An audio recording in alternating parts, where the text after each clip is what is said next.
Alors Lorraine, Dragon 3, dernier volet de la trilogie de Dean de Blois. Rappelle-nous un petit peu ce que c'est que Dragon. Oui, alors pour commencer, How to Train Your Dragon, dans le titre original.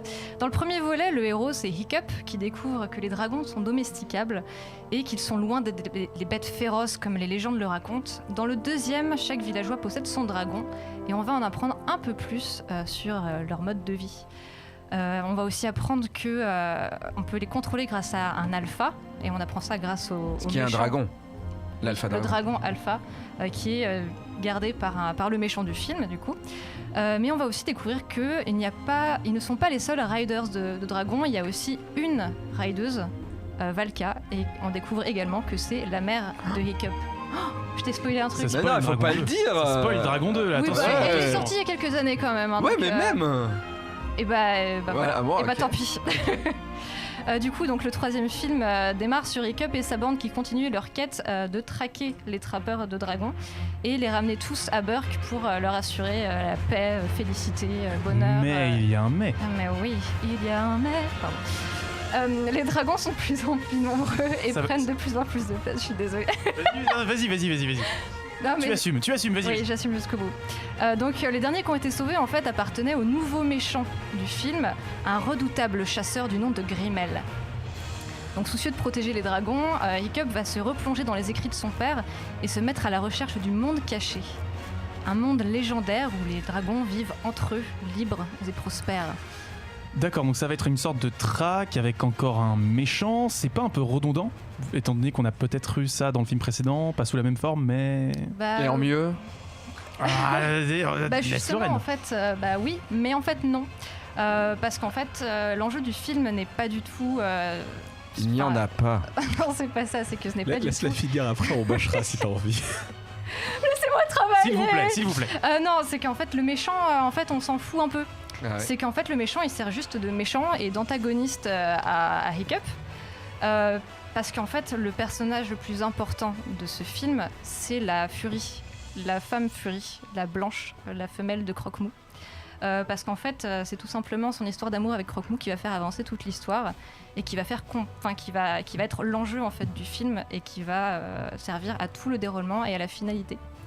Parce qu'en fait, c'est à cause de cette romance que Croque-Mou va va vouloir prendre des décisions, décider de voler par lui-même et sans Hiccup. Donc en fait, reprendre un peu sa liberté, ses droits. Mais ça ressemble à quoi alors?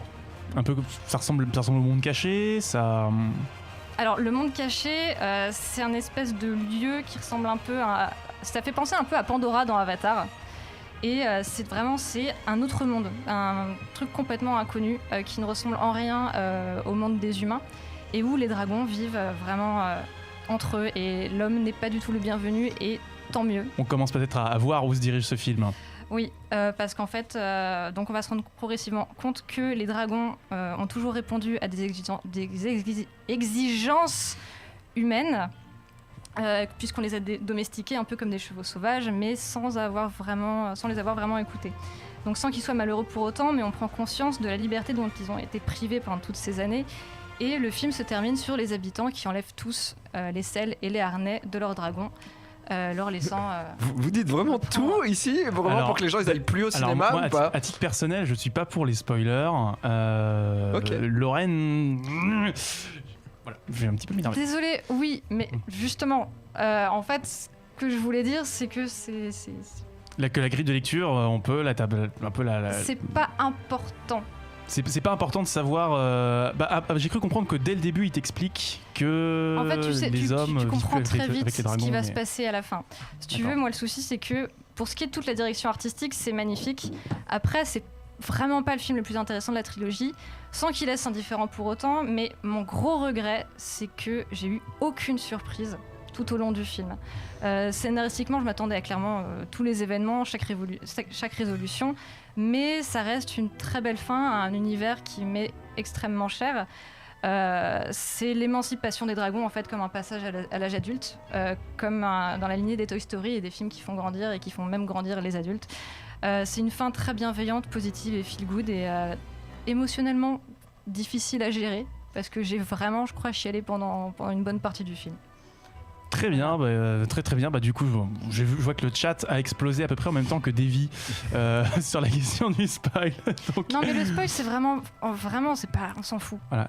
désolée, Tout le monde mais ne on partage s'en pas fout. cet avis, donc on va faire C'est ça. une question Bah, qui c'est se la discute, fin. elle a raison. C'est la Est-ce qu'un fin- spoil, c'est est-ce la que fin le du fait de film. spoiler un C'est la film, fin de la ça le saga. rend pas bien, tu vois? C'est-à-dire que est-ce que tu spoil Fight Club, ça rend Fight Club nul? Moi, je pense pas. Ça enlève effectivement une partie de l'intrigue quand tu découvres. C'est un peu mais- chiant quand même. Non, mais, Non, c'est bien sûr que c'est chiant, mais ça t'enlève pas le fait que le film il est bien, tu vois. Ouais. Si Si Tu ça- spoil Seven.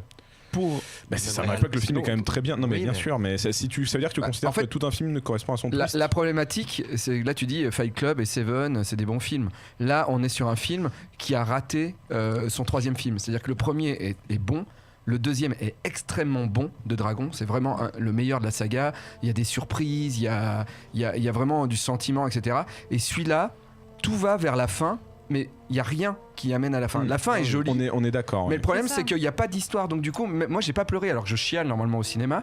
Et là, j'étais énervé de pas pleurer. Parce qu'en plus, le passage à l'âge adulte, c'est exactement des sujets que j'aime traiter et qui sont tristes. Et là, ça ne fonctionne pas. Après, t'as quand même quelques trucs qui marchent vraiment. Ça veut dire que déjà, c'est la débauche qui en parle, qui est mon seul et unique fan de mon fan Benjamin, club, Benjamin, on salue toutes les qui semaines. disait par exemple que la technique elle est assez ouf et que moi Oui. j'étais visuellement toujours sur la gueule de Hiccup et ses poils de duvet barbe Oui. qui sont juste Ah, ça, c'est somptueux. génial. Et la musique, quoi. John Powell, il a écrit, je pense, sur les 3 films, c'est la plus belle. Et en fait, j'ai un ami très fan. Elle m'a moins frappé. Je finis sur ça, j'ai un ami très fan BO qui m'a expliqué qu'en fait la femme de John Powell est morte pendant l'écriture et donc en fait tu sens toute la puissance, moi je trouve mortuaire en fait de la séparation des personnages. Je trouve que j'ai pleuré à la musique moi en fait, plus qu'autre chose. Et en parlant de duvet, je crois que Grégoire voulait dire quelque chose.